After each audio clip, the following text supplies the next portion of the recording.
Hi, I'm Taya Williams. Thank you for joining me here on Taya's Sweet Aroma. Today I wanted to share with you one of my favorite bread recipes. It is the recipe for my Parker House rolls. Now, if you've never had a Parker House roll before, the best way to describe them is that they are very similar to like a sweet Hawaiian roll because they have a good amount of sweetness to them. They're very rich from all the milk and butter and eggs in them. I make these rolls all the time. My family loves them. This recipe in particular will give you 25 rolls, and I mean they will be a very good size roll. And for you smaller families out there, I don't want you to let that stop you from giving this recipe a try, because I think that you will not have a problem getting rid of the leftovers. And if you're making them this Thanksgiving, you can even use the leftover rolls to go along with like some of your leftover meats like ham and turkey. And I hope you give this one a try. I think you'll really enjoy them. And let me know down in the comments below if you do and how they turn out for you. And let's go over the ingredients. The ingredients you're gonna need for these rolls are some all-purpose flour, some active dry yeast, eggs, butter, salt, granulated sugar, some whole milk, as well as some evaporated milk. To this pot, I'm gonna add in 1.5 sticks of butter. I'm gonna put it on the stove over about a medium heat. I'm just trying to melt it, and as soon as it's melted, I'm gonna set it aside to cool slightly before adding it to the machine to make the dough. The rest of this butter, I'm going to go ahead and set it aside because I will be using it some more throughout the process. So what I'm doing now is I'm adding about 1/2 tablespoon of butter, of this reserved butter that I had, to a bowl, and that way it's ready when the dough is ready. To my warm milk, I'm going to be adding in some sugar, and what the sugar will do is it's gonna allow the yeast to have something to feed on, and it helps it when it's poofing for you. And so let me get this yeast in. All I'm gonna do is give this a stir, and I'm gonna set it aside to allow it to get nice and foamy. We are going to start by getting all of the liquids into the mixer first. As you can see, my yeast has activated very well. It's nice and foamy on top. I'm gonna go ahead and add it to the mixer, along with the milk and the eggs.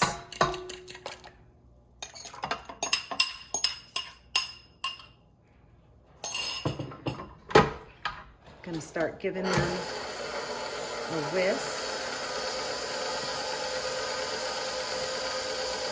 Gonna drizzle in my butter that has cooled off slightly. You do not want to add the butter in hot.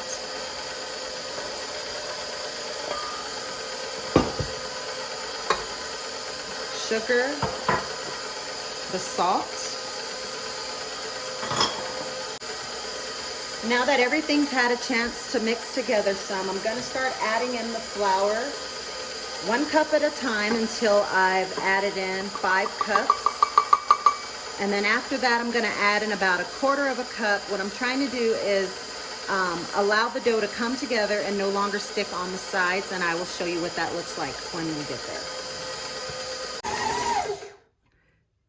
My dough is now nice, and it's no longer sticky, it's just slightly tacky. This is exactly where I want it at, so we can now move on to the next step. My dough came together very nicely. I'm gonna go ahead and remove it out of the pan.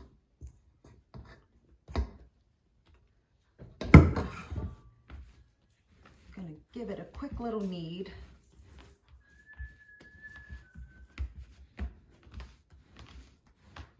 This bread comes together so beautifully, and it smells of butter and yeast and all those delicious things. Okay, I'm gonna get it now. I just flipped it over in the bowl to help it get coated in the butter that we put in there from earlier. I'm gonna cover it with some plastic wrap. I'm gonna set it aside. It has to rise for about 1.5 to 2 hours, or until it doubles in size. I mean, that's just the process with bread. You got to give it some time, but the reward at the end is well worth it. So I'm going to set this aside and let it rise, and I'll show you what it looks like when I get back. My dough has now doubled in size, as you can see. It's nice and fluffy. What we are going to do next, though, before we get started on the dough or working with the dough, I'm going to take about another half a tablespoon of butter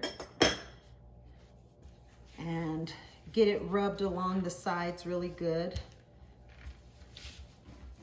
Now, if I have a little remaining, what I like to do is I'll just kind of smear it along the bottom. It'll help the parchment stick to the pan some. But the bottom you don't really have to focus on. You want to mostly focus on the edges of the pan. And now I'm going to go ahead and place my parchment on the bottom.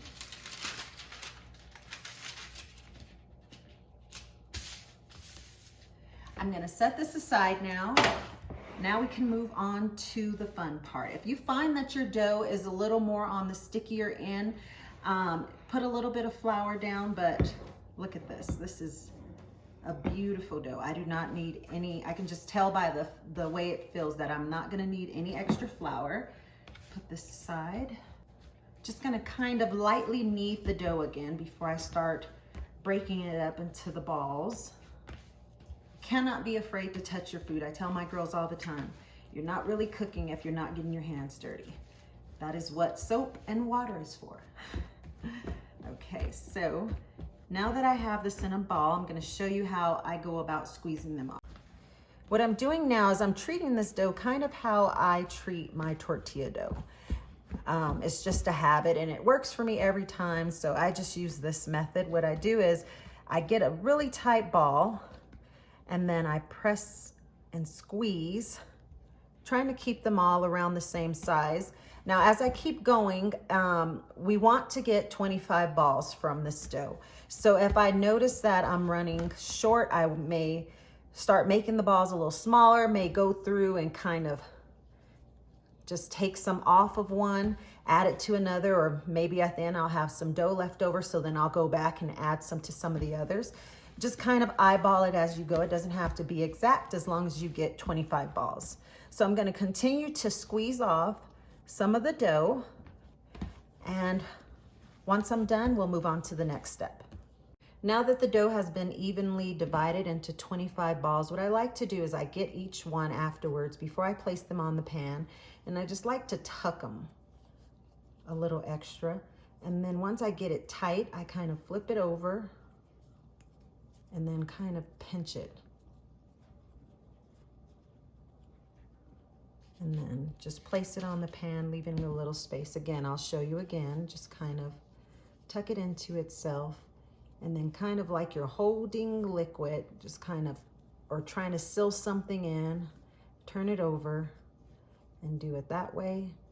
And then you have a nice tight ball. I'm gonna go ahead and finish the other balls, and then we'll move on to the next step. I'm just finishing up this last one, and as you can see, I have left some space. I have 5 going across and 5 going down. This is a half sheet pan, and the reason I leave a little space is because as they begin to rise, they're going to fill in all of that extra space in between them. I'm going to go ahead and cover this with some plastic wrap. I'm going to set it aside to rise the second time. The good thing is the second rise doesn't take as long as the first. It should only take about 30 minutes and up to an hour. And once they get double in size again, I'll show you the next step. My rolls have now doubled in size, and as you can see, they've kind of started touching on the sides. They're starting to move closer together in the middle as well. And as they continue to bake, since when there's no more room on the side, what I like is that they start to poof up. Instead of expanding outward, they'll start to poof up because they won't have any other direction to go. So now what I've done is I've taken that remaining butter that I had sitting to the side, and I'm now just gonna go ahead and brush the tops of the rolls. I am brushing these rolls very generously because the butter is what's going to help them to get that really nice golden color on the top. Gonna go ahead and get this last one. And the extras that is here, I'm gonna wait and use it when I take them out the oven and coat them again with some more butter.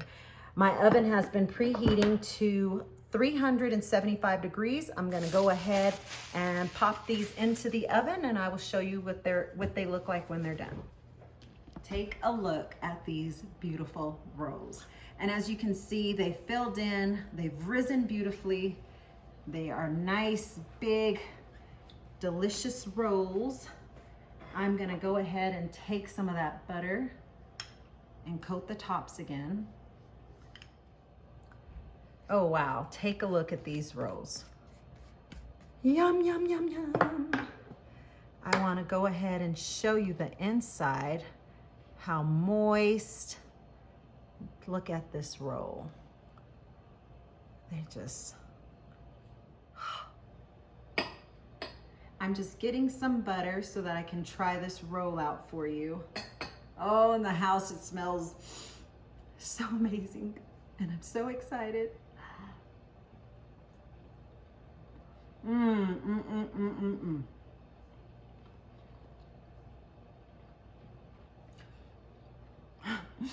This is why I make homemade bread. Oh, it just melts in your mouth. I love the sweetness to it. My goodness gracious. I have not been able to stop taking bites. I'm sitting here thinking of what to say, but it is so good. And I keep adding more butter to it as if they're not buttery enough. It's just so moist, and oh, they will go well with just about any dinner. I can't think of anything they wouldn't go well with. I would eat these with soup. I would eat them on Thanksgiving. I would eat them with steak. I would eat them with chicken, fried chicken, baked chicken. I would eat them with anything. They are so good. You got to give this recipe a try. I guarantee you, when you try this one, you will see no need in going to the store to buy the store-bought ones. They are just that good.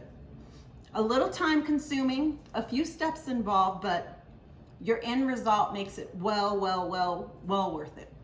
So thank you for spending time with me here today. I'm gonna go ahead and finish up my roll before the kids come in here and it's almost time for dinner.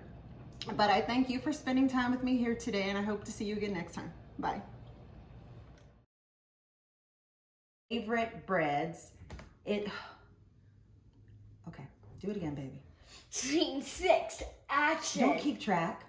Scene 6, action.